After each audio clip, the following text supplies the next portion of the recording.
প্রতি বছর লাখ লাখ পরীক্ষার্থী পরীক্ষা দেয়, কিন্তু চাকরিটা পায় হাতে গোনা কয়েকজন। কেন? কারণটা শুধু দিনরাত পড়াশোনা করা নয়, আসল খেলাটা হলো পরীক্ষার সিস্টেমের কিছু গোপন কৌশল বোঝা। চলেন আজকে সেই কৌশলগুলোই জেনে নিই, যা আপনাকে হাজার হাজার প্রার্থীর থেকে এগিয়ে রাখবে। এই পরিসংখ্যানের বাস্তবতাটা একবার দেখুন। প্রতিটা পোস্টের জন্য লড়ছে ৩১ জন, মানে সাফল্যের হার ৩%-ও কম। ভাবা যায়? এখানে শুধু ভালো প্রস্তুতি দিয়ে কাজ হবে না, আপনার লাগবে একটা নিখুঁত স্ট্র্যাটেজি। তাহলে আসল প্রশ্নটা হচ্ছে, এই যে এত বড় প্রতিযোগিতা, এখানে জেতার কৌশলটা আসলে কি? এই আলোচনাতে আমরা শুধু এটাই জানব না যে কি পড়তে হবে, বরং দেখব পরীক্ষাকে একটা সিস্টেম হিসেবে ধরে নিয়ে কিভাবে সেটাকে জয় করা যায়।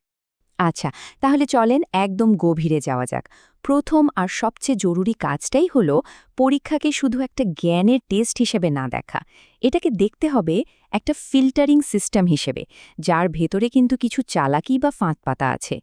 পুরো খেলাটা কিন্তু ১০০ নম্বরের। এই যে দেখুন, ৮০ নম্বর হলো আপনার লিখিত পরীক্ষার জন্য, যেটা এমসিকিউ পদ্ধতিতে হয়, আর বাকি ২০ নম্বর থাকে ভাইবার জন্য।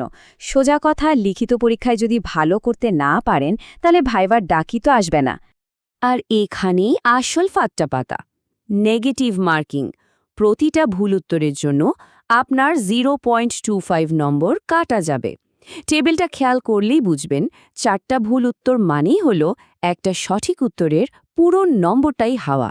তার মানে নিশ্চিত না হয়ে আন্দাজে দাগানোটা কিন্তু খুবই বিপজ্জনক। তো এখন আসল কৌশলের কথায় আসা যাক। সফল হতে চাইলে কোথায় আপনার এনার্জিটা দেবেন আর কোন জায়গাগুলো একটু এড়িয়ে চলবেন, সেটা বোঝাটা ভীষণ জরুরি। এই স্লাইডটা কিন্তু খুবই ইম্পর্ট্যান্ট। ভালো করে দেখুন, সব বিষয়ের গুরুত্ব কিন্তু সমান না। যেমন বাংলাতে প্রায় ৯০% প্রশ্নই আসে গ্রামার বা ব্যাকরণ থেকে, সাহিত্য থেকে খুবই কম। আবার ইংরেজিতেও তাই, গ্রামার আর ভোক্যাবুলারিই আসল। আর অঙ্কের ক্ষেত্রে পাটিগণিত থেকেই আসে সিংহভাগ নম্বর। স্মার্ট প্রিপারেশন মানেই হলো এই হাই প্রায়োরিটি জায়গাগুলোতে ফোকাস করা। প্রাইমারি পরীক্ষার প্রস্তুতির সবচেয়ে বড় যে গোপন অস্ত্রটা, যেটা বেশিরভাগ গাইড বই আপনাকে বলবে না, সেটা হলো বিগত বছরের প্রশ্ন অ্যানালাইসিস করা। এটা কিন্তু শুধু প্রশ্ন কমন পাওয়ার জন্য না, বরং প্রশ্নের ধরন বা প্যাটার্নটা বোঝার জন্য। আর এর প্রমাণটা দেখুন এই পরিসংখ্যানে। অ্যানালাইসিস করে দেখা গেছে যে কোনো পরীক্ষার প্রায় ৬০-৬৮% প্রশ্নই হয় সরাসরি রিপিট হয়, না হলে আগের বছরের টপিকের উপর ভিত্তি করেই আসে। মানেটা কি দাঁড়ালো? যে প্রার্থী আগের বছরের প্রশ্নগুলো ভালো করে বুঝে পড়েছে, সে কিন্তু অলরেডি অর্ধেক রেস জিতে গেছে। দেখুন, এগুলো হলো বাংলার সেই হট টপিক, যেখান থেকে নিয়ম করে প্রতি বছর প্রশ্ন আসবেই। সন্ধি, কারক, সমাস, এই টপিকগুলো যদি আপনি ভালোভাবে শেষ করতে পারেন, তাহলে বাংলা বিষয়ের একটা বড় অংশের নম্বর কিন্তু আপনার পকেটে। কম খেটে বেশি নম্বর তোলার এটাই সেরা টেকনিক। কি পড়তে হবে সেটা তো বোঝা গেল। এটা হলো যুদ্ধের অর্ধেক। বাকি অর্ধেকটা হলো কিভাবে পড়বেন আর কিভাবে নিজেকে ঠিকঠাকভাবে যাচাই করবেন। একটা ভালো রুটিন কিন্তু আপনার প্রস্তুতিকে কয়েক গুণ এগিয়ে দিতে পারে। যেমন ধরুন, সকালে ফ্রেশ মাইন্ডে গণিতের মতো কঠিন বিষয়গুলো প্র্যাকটিস করলেন। তবে এখানে সবচেয়ে জরুরি হলো ৪ নম্বর ধাপটা, একটা ভুলের খাতা বা মিস্টেক বুক বানানো। সারাদিন যা যা ভুল করলেন তা লিখে রাখুন, আর রাতে ঘুমানোর আগে একবার চোখ বোলালে দেখবেন একই ভুল আর দ্বিতীয়বার হবে না। মডেল টেস্ট ছাড়া প্রিপারেশন কিন্তু অসম্পূর্ণ। কিন্তু শুধু পরীক্ষা দিলেই হবে না, এরও একটা নিয়ম আছে।